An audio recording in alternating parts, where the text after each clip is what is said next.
Welcome friends in e-learning lab.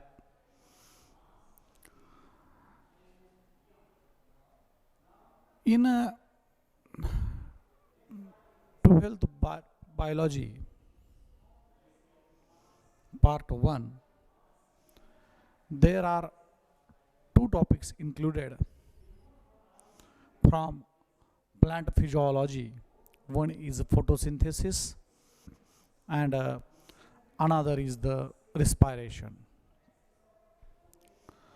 We learn in first topic of the plant physiology that photosynthesis. The green plants convert sunlight energy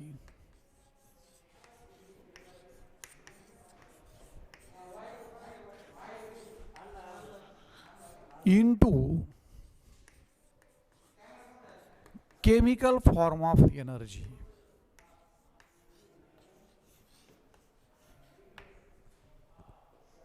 We know sun is the ultimate source of energy. Sun provides energy to all living organisms directly or indirectly. And the very important to observe that the living organisms get the energy from the chemical forms of the energy. Means this chemical energy is synthesized from sunlight energy by the process named as photosynthesis. We learn the photosynthesis from the simple type of substances like the carbon dioxide and water. These two substances may convert into the complex organic substances.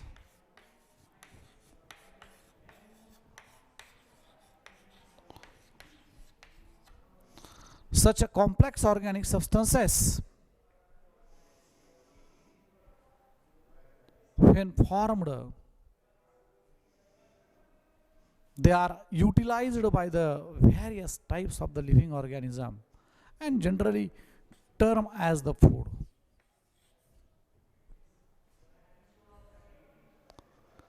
Food contains so many type of the substances, so many kind of the nutrients. But generally, these complex organic substances contains the glucose.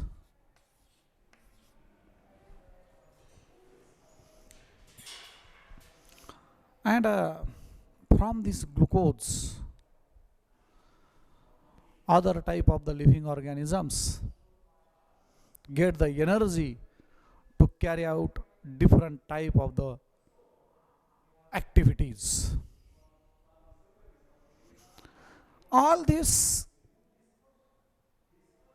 nature processes, reactions, events which are occurs, we discuss in the topic photosynthesis. Now we will discuss the next part of the plant physiology, that the respiration.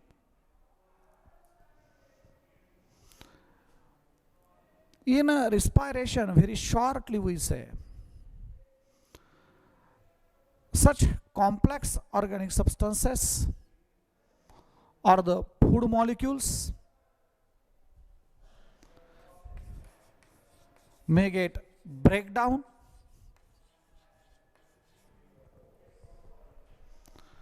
They break down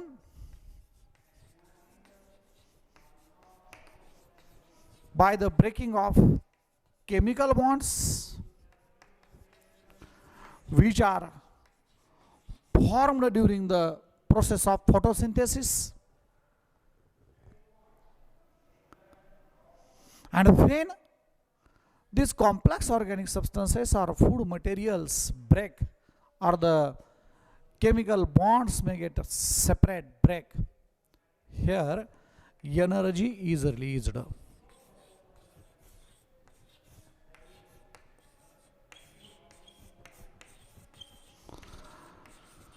Such process of the energy releasing is called as the respiration.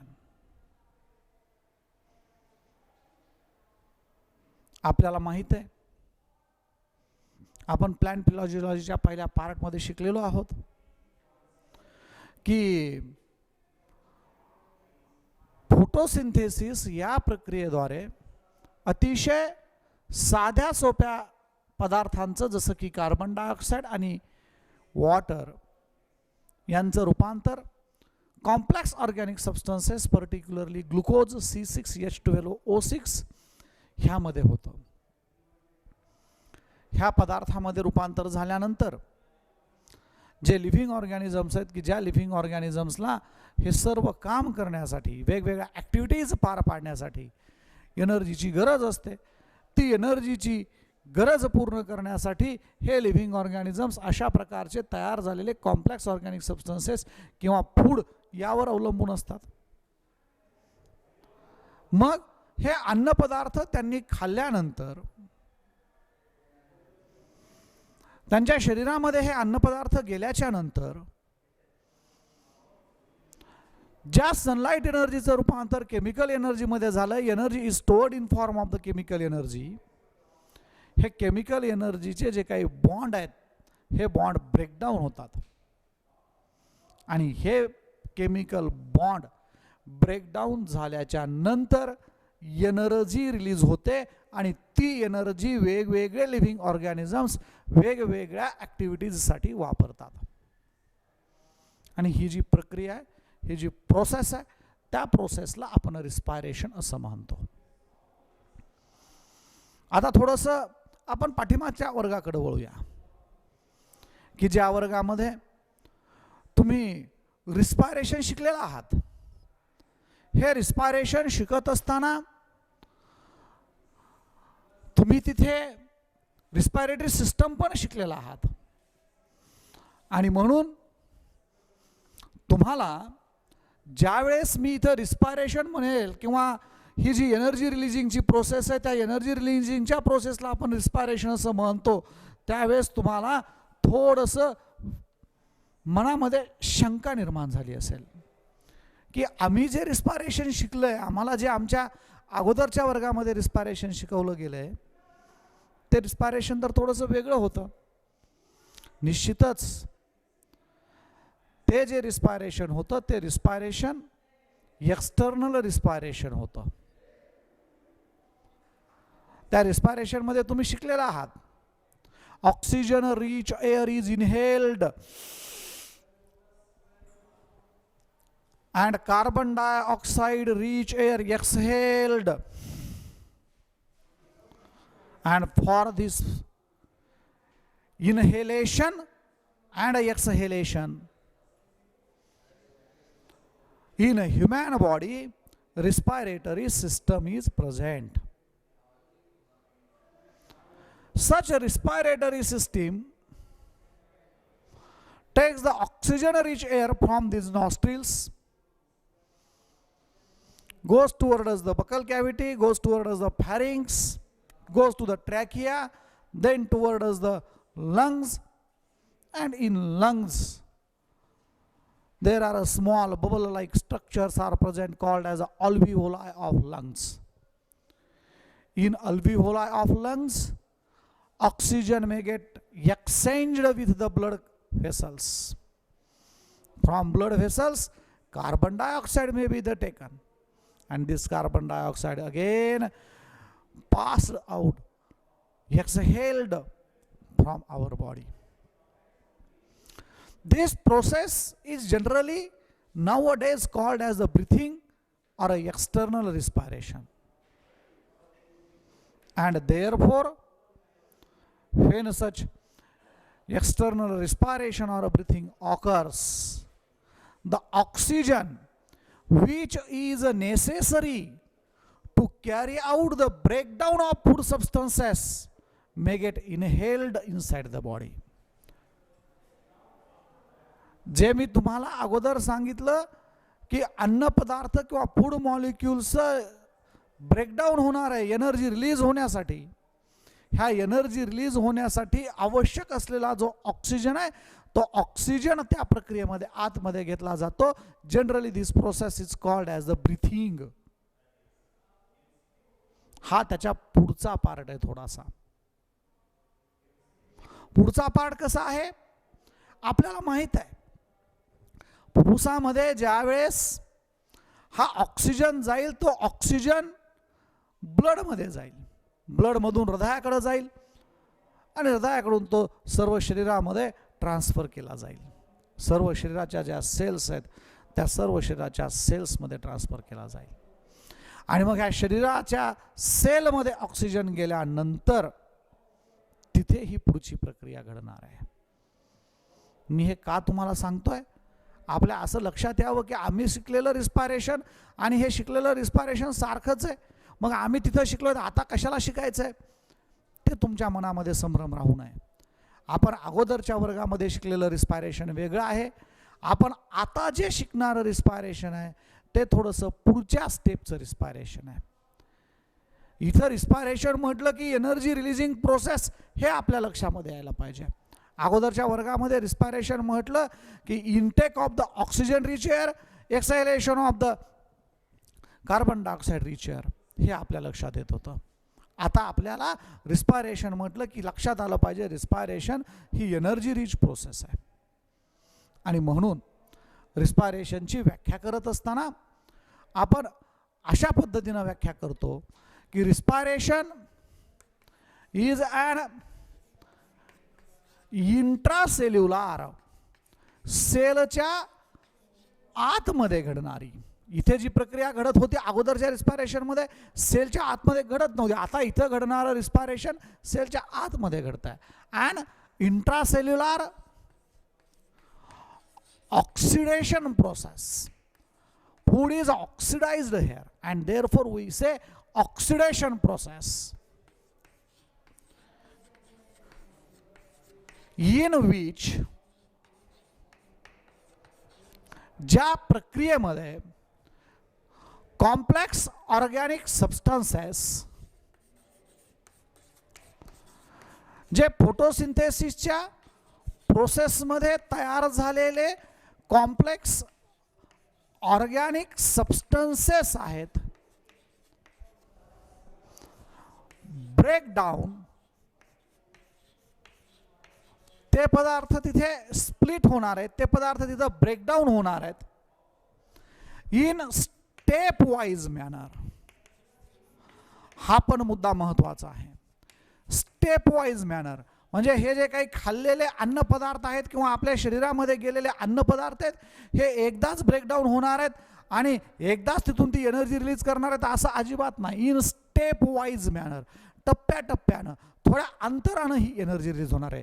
In step wise manner with the release of energy. आणि हे food particles breakdown होत असताना energy जी आहे ही energy तिथे आपल्याला सांगता येईल तयार होणार आहे. विच इज इमिजिएटली, जी तयार झालेली एनर्जी आहे ही तयार झालेली एनर्जी ताबडतोब लागलीच कन्व्हर्टेड इनटू, तिचं रूपांतर होणार आहे, ती दुसऱ्या रूपामध्ये रूपांतरित होणार आहे. एनर्जी तशीच राहणार नाहीये, ती converted into metabolically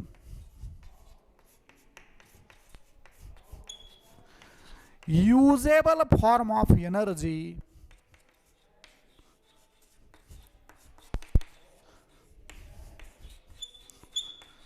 that is ATP. ही रिस्पायरेशनची प्रोसेस आहे की ज्या रिस्पायरेशनच्या प्रोसेसमध्ये एनर्जी रिलीज होणार आहे. एनर्जी रिलीज होत असताना स्टेपवाइज मॅनरमध्ये होणार आहे. आणि म्हणून ह्या सेलच्या आतमध्ये कशा कशा प्रकारच्या ॲक्टिव्हिटीज घडतात, कशा प्रकारे हे फूड पार्टिकल्स वेगवेगळ्या प्रोडक्टमध्ये वेगवेगळ्या एन्झाईमच्या साह्यानं चेंजेस होतात, हे आपल्याला ह्या टॉपिकमध्ये शिकायचं आहे. आता तुमच्या डोक्यामध्ये थोडंसं काहीतरी वेगळं शिकणार आहोत आपण, ही उत्सुकता निश्चित निर्माण झाली असेल. कारण मी ज्यावेळेस तुम्हाला म्हटलं की आपण प्लांट फिजिओलॉजीचा दुसरा टॉपिक आपण इथं पाहतोय ज्याचं नाव आहे रिस्पायरेशन, त्यावेळेस तुमच्या मनामध्ये आला अरे काय आम्ही शिकतोय, हे तर आम्ही अर्लियर क्लासेसमध्ये शिकलेलो आहेत. आता ही डेफिनेशन ज्यावेळेस मी तुमच्या समोर मांडली, respiration is an intracellular oxidation process.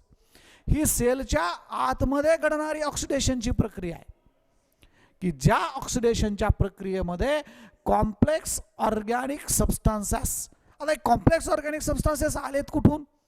हे कॉम्प्लेक्स ऑर्गॅनिक सबस्टन्सेस जे की फोटोसिंथेसिसच्या प्रक्रियेनं तयार झालेले आहेत. कार्बन डायऑक्साईड आणि पाण्याच्या साह्यानं जो ग्लुकोज मॉलिक्यूल किंवा इतर जे काही प्रोडक्ट तयार झालेले आहेत, हे इतर प्रोडक्ट तयार झालेले, in which complex organic substances break down in step wise manner. हे स्टेप वाईज मॅनरमध्ये टप्प्याटप्प्यानं ज्यावेळेस आपण पुढं हा टॉपिक पाहणार आहोत, हा टॉपिक पाहत असताना, हा टॉपिक शिकत असताना असं कुठेही होणार नाही की एकदाच फार मोठी एनर्जी रिलीज झाली आहे. ज्यावेळेस एनर्जी रिलीज होते ही थोडी थोडी एनर्जी रिलीज होणार आहे. जी सनलाईट एनर्जी ॲब्सॉर्ब केली आणि जी एनर्जी केमिकल एनर्जीच्या रूपामध्ये फूड पार्टिकल्समध्ये स्टोअर झालेली, ही एनर्जी एकाएकी रिलीज होणार नाही, हळूवारपणे रिलीज होणार आहे. Breakdown in a step wise manner with the release of energy. आणि ही रिलीज झालेली जी एनर्जी आहे, ज्यावेळेस त्या फूड पार्टिकल्समधून जो केमिकल बॉन्ड आहे तो केमिकल बॉन्ड तुटतो आणि एनर्जी रिलीज होते. ही एनर्जी रिलीज झाली की लागलीच immediately converted into metabolically usable form of energy. ती ताबडतोब आपल्या सेलला ज्या प्रकारे, ज्या पद्धतीनं एनर्जी वापरण्याची गरज आहे, ज्यातून ती एनर्जी घेतली जाऊ शकते, त्या पदार्थात ती एनर्जी कन्व्हर्ट होते आणि तो पदार्थ आहे ATP, ज्याचा लॉंग फॉर्म आहे ॲडेनोसिन ट्रायफॉस्फेट. आता ह्या इथं हे रिस्पायरेशनची डेफिनेशन शिकल्यानंतर आता मग आपल्याला पुढचा पार्ट सुरू करायचा आहे. रिस्पायरेशन ही इंट्रासेल्युलर प्रोसेस आहे, हे आता तुमच्या 100% लक्षात आलेलं असेल. त्याचबरोबर रिस्पायरेशन ही कॅटॅबोलिक प्रोसेस आहे. Respiration occurs in all type of the living organisms, from bacteria up to the highly living organisms including human beings or including angiosperms. All type of the living organisms carry out the process of respiration. When energy is released, total energy cannot be converted into the ATP. For example, the energy released is the 100%, for example, we can say here. At such time, the 40% of the energy may get converted into the ATP. 40%. Then the question is arise in our mind, where the 60% energy goes? 40% energy जर का ATP तयार करण्यासाठी वापरली जात असेल, 60% energy गेली कुठं? ही 60% energy कुठं गेली नाही, ही 60% एनर्जी फार महत्त्वाचं काम करते आहे. This 60% energy may get converted into the heat. ही 60% एनर्जी जी आहे, ही 60% एनर्जी हीटमध्ये कन्व्हर्ट होते. And as this 60% of the heat is produced in our body by this energy, our body temperature is maintained constant. थंडीचे दिवस असू द्या, आपल्या शरीराचं तापमान स्थिर राहतं. उन्हाळ्याचे दिवस असू द्या, आपल्या शरीराचं तापमान स्थिर राहतं. म्हणजे थंडीच्या दिवसामध्ये आपल्या शरीराच्या तापमानाला नियंत्रित करण्याचं किंवा मेंटेन करण्याचं कार्य आपण जे खाल्लेले अन्नपदार्थ आहेत, हे खाल्लेले अन्नपदार्थ करत असतात. आणि म्हणून आपल्याला सांगता येईल की ज्यावेळेस बाहेरचं सराउंडिंग टेम्परेचर कमी आहे, ह्या सराउंडिंग टेम्परेचर कमी असताना आपलं शरीर त्या सराउंडिंग टेम्परेचरला ॲडजस्टमेंट करत असताना, आपलं शरीरामधलं जे काही बॉडी टेम्परेचर आहे हे मेंटेन करत असताना थोडीशी जास्त हीट तयार करत असते. आणि म्हणून आपल्याला म्हणता येईल की थंडीच्या दिवसामध्ये आपला आहारसुद्धा थोडासा वाढल्यासारखा आपल्याला वाटतो किंवा आपल्याला सकस आहाराची गरज असते. आणि म्हणून आपल्याला इथं सांगता येईल हा जो रिस्पायरेशन आहे, हा रिस्पायरेशन आपण अतिशय व्यवस्थित पद्धतीनं इथं समजून घेणार आहोत. कशा पद्धतीनं ही सगळी प्रक्रिया घडते, कशा पद्धतीनं ही स्टेप वाईज मॅनरमध्ये एनर्जी रिलीज चालते आणि त्यानंतर कशा कशा पद्धतीचे बदल होतात ह्या इथे आपण शिकणार आहोत. आणि ह्या रिस्पायरेशनमध्ये सगळ्यात महत्त्वाचा उद्देश आहे की एनर्जी रिलीज होणं, एनर्जी रिलीज होऊन ती आपल्या शरीराला, लिव्हिंग ऑर्गॅनिझमच्या शरीराला नीट वापरता येणं. कार्बन डायऑक्साईड आणि वॉटर तर तयार होणारच आहेत. CO2 and water formed as by products. जसं एखाद्या रिॲक्शनमध्ये काही काही प्रोडक्ट्स कळत न कळत तयार होत असतात, त्यांना आपण बाय प्रॉडक्ट्स असं म्हणतो. अगदी तसंच in the process of the respiration carbon dioxide and water are also formed. This carbon dioxide and water are here called as the by products. Now discuss this respiration in a detail. आता हा जो respiration आहे, ह्या रिस्पायरेशनला आपण थोडंसं डिटेलमध्ये पाहूया की हे रिस्पायरेशन नेमकं कशा पद्धतीनं घडतं, कशा प्रकारे घडतं. आपण रिस्पायरेशनची जी डेफिनेशन आहे, ह्या रिस्पायरेशनच्या डेफिनेशनमध्ये हे शिकलोत की respiration is a intracellular process in which complex organic food material is oxidized. म्हणजे फूड मटेरियल जे आहेत, ह्या फूड मटेरियलचं ऑक्सिडेशन होणार आहे. आणि मग ह्या फूड मटेरियलचं ऑक्सिडेशन होणार आहे तर जो पदार्थ इथे एनर्जी रिलीज होण्यासाठी ऑक्सिडाइज होतो त्या पदार्थाला म्हटलं जातं respiratory substrate. This respiratory substrate is a very important in the process of respiration. Respiratory substrate is very important. The substance required for cellular respiration. सेलच्या आतमध्ये घडणारं जे काही सेल्युलर रिस्पायरेशन आहे, ह्या सेल्युलर रिस्पायरेशनसाठी रिक्वायर्ड असलेला substance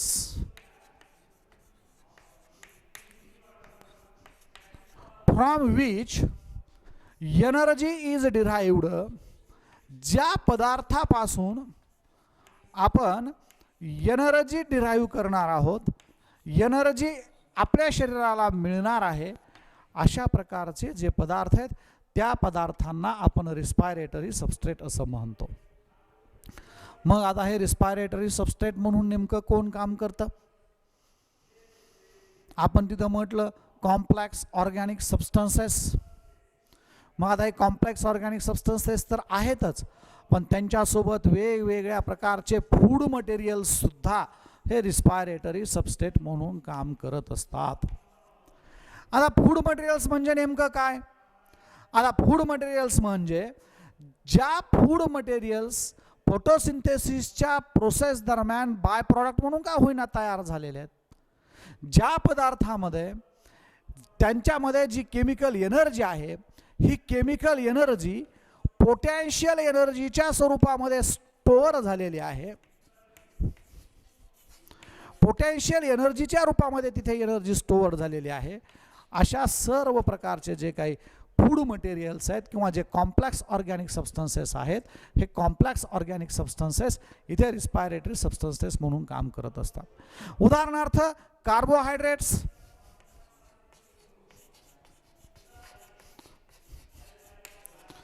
proteins, fats, organic acids, etc. All these substances are act here as the respiratory substrate. Among these, the carbohydrate are the main respiratory substrate.